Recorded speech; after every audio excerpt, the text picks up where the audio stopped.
Es radio. Son las 2 de la tarde, es la 1 en Canarias. Servicios informativos. Vamos a tener que comenzar hoy citando a Newton y su tercera ley universal, que puede resultar de bastante utilidad hacerlo. La ley de causa y efecto es una ley universal, claro, que rige desde el principio de los tiempos y con la que convivimos todos. Y se basa en la idea de que toda acción provoca una reacción, una consecuencia, un efecto o una respuesta. El principio es extraordinariamente sencillo de entender. Cuando sucede A, que es a lo que llamamos causa, sucede B, que es a lo que denominamos consecuencia.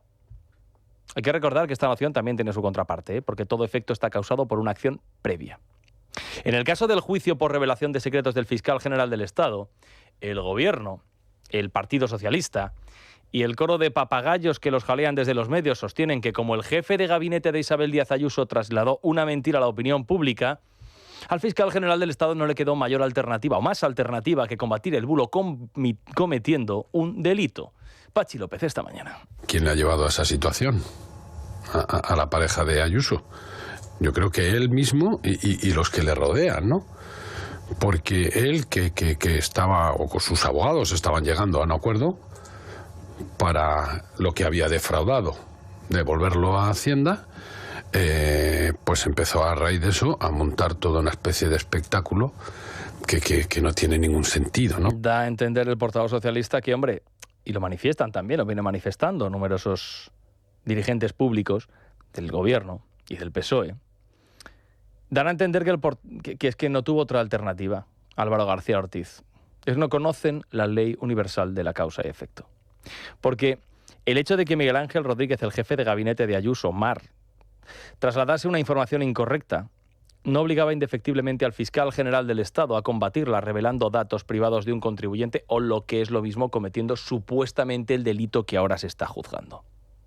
El fiscal general del Estado podría haber hecho pública aquella nota de prensa que le dictó a su jefa de prensa, limitándose a decir que la información que estaban trasladándose desde la Comunidad de Madrid era incorrecta porque el pacto de conformidad no partía de la Fiscalía, sino de los abogados del novio de Isabel Díaz Ayuso, y podía haberse quedado ahí el fiscal general del Estado. Pero, Álvaro García Ortiz estaba tan metido, se zambulló de una manera tan decidida en esta operación de Estado, se entusiasmó, vamos, y quiso ir varios pasos más allá, desvelando los secretos que hoy se juzgan y que evidentemente no están en manos de un funcionario público hacerlo sin cometer un delito.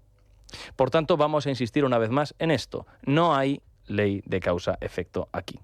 El fiscal general podría haber ofrecido su versión de los hechos, que probablemente sí es cierto, incluso era la verdadera, sin tener que cometer un delito, diciendo que el novio de Ayuso había cometido 2 delitos fiscales y cuáles fueron, y dando detalles de los mismos.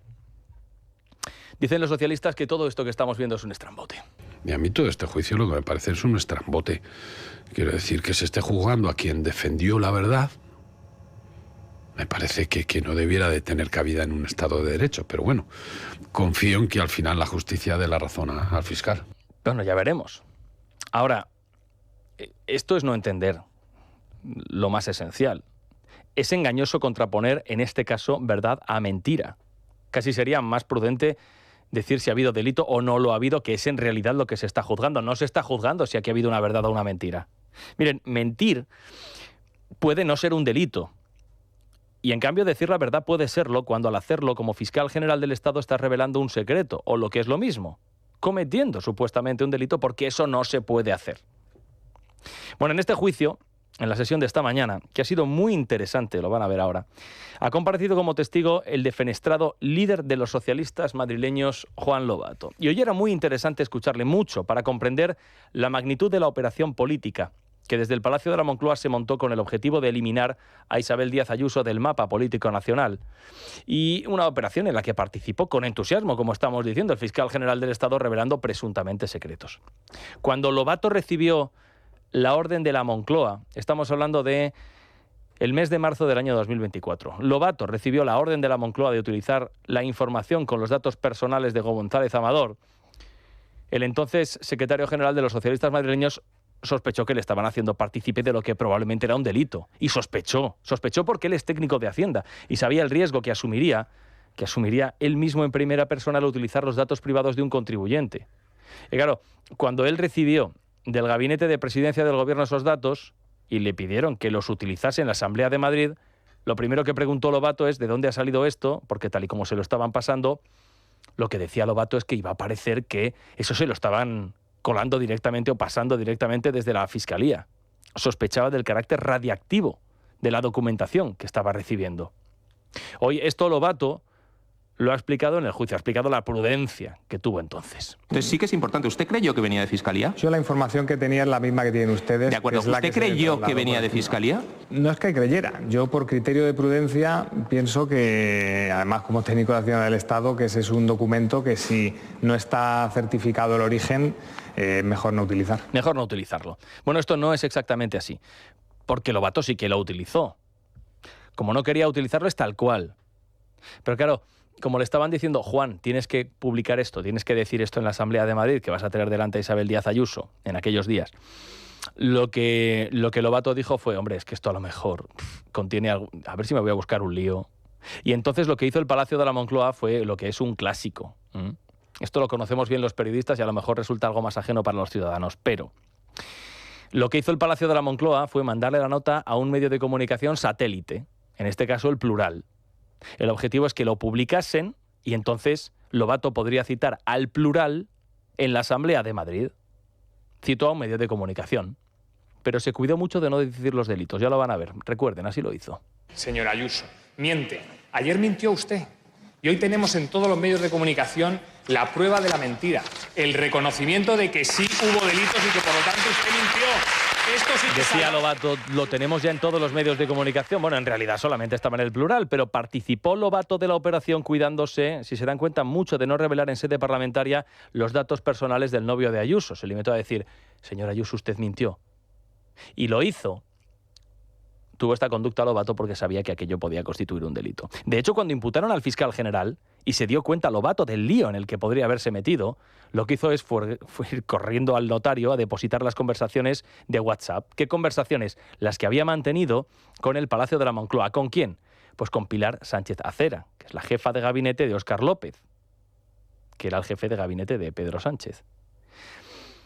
Por esto, precisamente, Lobato, por irse al notario, fue purgado y fue eliminado por dudar y mostrar reticencias a zambullirse también en esta operación, yendo al notario para cubrirse. Hay otros, como el fiscal general, que no tuvieron esta precaución y miren cómo están las cosas. Claro que esta mañana también ha comparecido esta Pilar Sánchez Acera, que es la número 2 de Óscar López en el Partido Socialista de Madrid actualmente, pero que entonces era la jefa de gabinete del jefe de gabinete de Pedro Sánchez, que también es Óscar López, que sustituyó a Lobato como jefe de los socialistas madrileños mientras es ministro, porque lo sigue siendo, de Transformación Digital. Ya ven que aquí los cargos...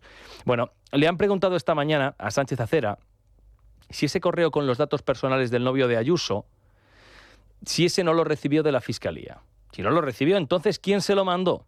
Respuesta, un periodista. Ya, ¿pero quién? No lo recuerda. A mí me viene de un medio de comunicación. ¿De cuál? Pues es lo que no puedo recordar. No puede recordar. No puedo recordar. Los medios de comunicación no tienen WhatsApp. Los periodistas sí. Sí. ¿Qué periodista? Bueno, no puedo recordar de qué medio era el periodista que me realiza ese envío. No se acuerda, el clásico caso de amnesia selectiva que le sobreviene a uno cuando se sienta delante de un juez y no puede decir la verdad porque si lo hace entonces mete en problemas igual a uno mismo y también a otras personas. ¿Y conserva esa conversación de WhatsApp? No. Pilar Sánchez Acera no la conserva, porque un técnico del Ministerio de Transformación Digital, es decir, del de Óscar López, se encargó de borrárselo tras habérselo pedido. Es que en este caso no solamente borraba datos de su teléfono móvil el fiscal general del Estado, saben ustedes. Bien, de todo esto llama la atención todavía la impresionante sincronía entre la Fiscalía General del Estado de García Ortiz, que debería ser un ente autónomo, el Gobierno de España de Pedro Sánchez y sus gabinetes de presidencia, concretamente el de Óscar López, en el que trabajaba Sánchez Acera, que debería también actuar con algo de independencia, y el Partido Socialista, que también 3/4 de lo mismo. Pero los tres trabajaron como si fueran uno, como si fueran la Secretaría de Organización del Partido Socialista o como si fuera la cloaca de Leire. Lobato hoy a la salida del Supremo. ¿También está mal que se revelen datos? Pues sí, es verdad. Y yo creo que debía haber una preocupación general, no solo por este caso, en general, por la revelación de datos de carácter personal. Y que, oye, aquí se va a juzgar si han sido o no determinadas personas, que pueden no haberlo sido, pero habrá que buscar quiénes. Habrá que buscar quiénes. Miren, en esto igual no han caído en la defensa de García Ortiz, o a lo mejor ya hoy sí. Pero cabe pararse un momento a reflexionar sobre ello. Miren, lo que está claro es que la revelación de datos que se está juzgando se produjo. Esto es un hecho, esto es verdad, ¿no? Porque esos datos no afloran por generación espontánea. Pongámonos en el hipotético caso de que el fiscal general del Estado no hubiera sido el que hubiera cometido el delito. Entonces, más allá de repetir como papagayos que es inocente, ya lo veremos, se han parado a preguntar qué investigación interna ha llevado la Fiscalía para desvelar quién fue exactamente el que lo hizo. Y decimos que esos datos no afloran por generación espontánea. Dicen que el crimen perfecto no es aquel en el que te pillan, sino ese en el que otro paga por tus delitos y tú te vas de rositas. El fiscal general del Estado nunca decidió abrir una investigación interna para encontrar quién fue y no comerse él este inmenso problema. Nunca tomó la iniciativa, lo cual resulta bastante llamativo, ¿verdad? Y desde luego sospechoso. Hoy dicen que están buscando ahora a una cabeza de turco en la Fiscalía General, lo cuenta El Confidencial. Alguien que se coma el problema y a quien culpar para que el fiscal general del Estado salga indemne de este trance. Un clásico de la novela negra. Claro, que en estas novelas nadie se pone a buscar un chivo expiatorio una vez que ya ha comenzado el juicio. Igual es un poco tarde. Es que son chapuceros hasta para esto. Es noticia. Con Juan Pablo Polvorinos. Es radio.